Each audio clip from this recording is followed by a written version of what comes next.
We used to be experts at cooking the books. In active addiction, we wanted the reward without the work, the trust without the truth, and, the high without the hangover. We were constantly trying to tip the scales in our favor. Welcome to day 11 of A Proverb a Day Keeps the Police Away. Today, we hit chapter 11, and Solomon destroys the idea of shortcuts. He talks to us about cheating the system and trying to dress up a messy life, and the weirdest math in the world, how giving stuff away is the only way to actually get rich. So first, let's talk about integrity. Solomon starts right out of the gate talking about honest weights and measures. He compares the person trying to cheat their way through life with the person who just plays it straight. God hates cheating in the marketplace. He loves it when business is above board. The stuck-up fall flat on their faces, but down-to-earth people stand firm. The integrity of the honest keeps them on track. The deviousness of crooks brings them to ruin. A thick bankroll is no help when life falls apart, but a principled life can stand up to the worst. Moral character makes for smooth traveling. An evil life is a hard life. Good character is the best insurance. Crooks get trapped in their sinful lust. When the wicked die, that's it. The story's over.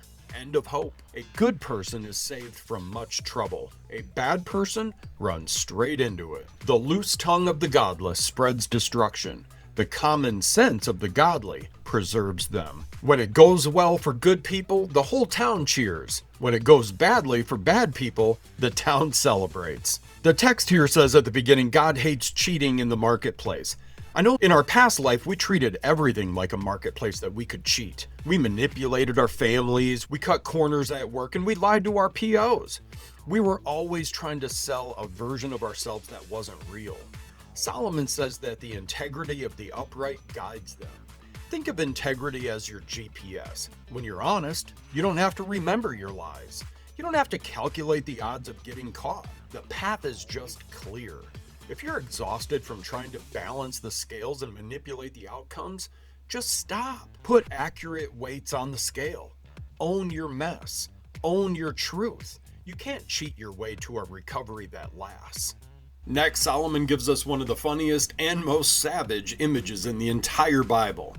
He talks about what happens when you try to make something look good on the outside when the inside is still a mess. When right living people bless the city, it flourishes.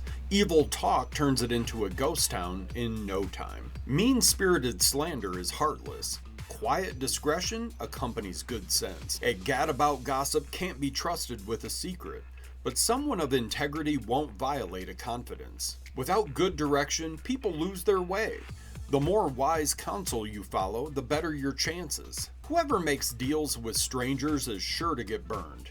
If you keep a cool head, you'll avoid rash bargains. A woman of gentle grace gets respect, but men of rough violence grab for loot. When you're kind to others, you help yourself.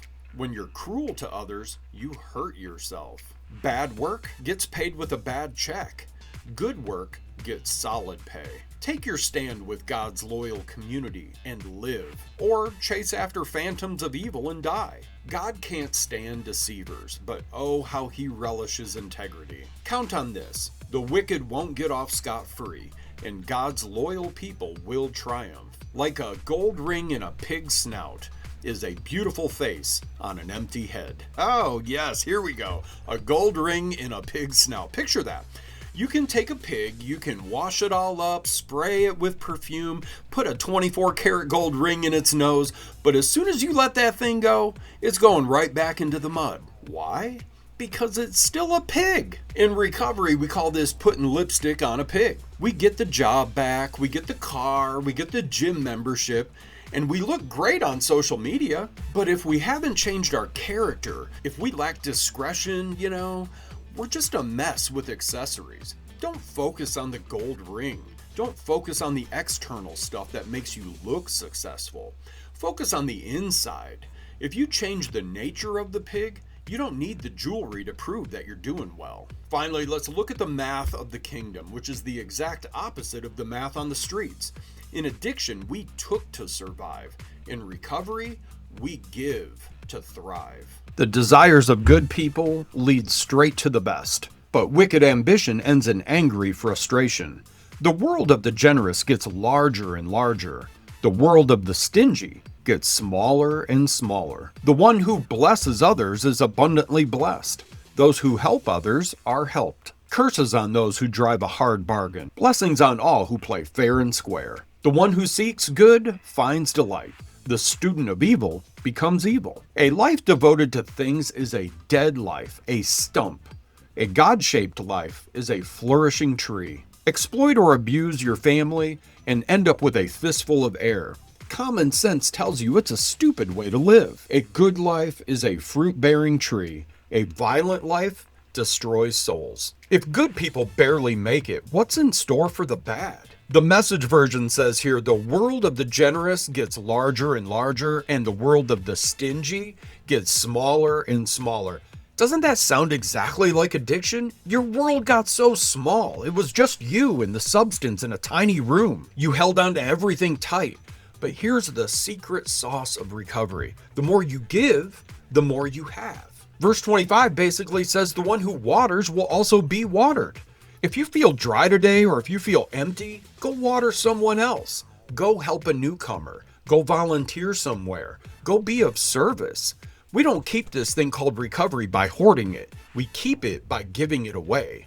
If you want your world to get big again, open up your hands. So the takeaways in chapter 11 to keep the police out of your life today are this. Number 1, stop cooking the books. You can't cheat recovery. Use accurate weights and be honest in all your affairs. Number 2, no pigs with gold rings. Don't just dress up the outside. Do the internal work so you don't have to go back to the mud. And number 3, water to be watered. If you want to keep it, you have to give it away. Generosity expands your world. So I'll see you tomorrow for day 12. We're going to talk about the truth trap and why stupid people just refuse to learn. Listen, a free way to support this podcast and show the platform that this is good content is just hit that subscribe button on the channel, comment your thoughts below, and maybe drop a pig nose if you're taking the jewelry out of that snout today. And share this with a friend who may need a little encouragement in their life. I know we could all use some on a day-to-day basis here. And friends, as always, stay sober, not boring.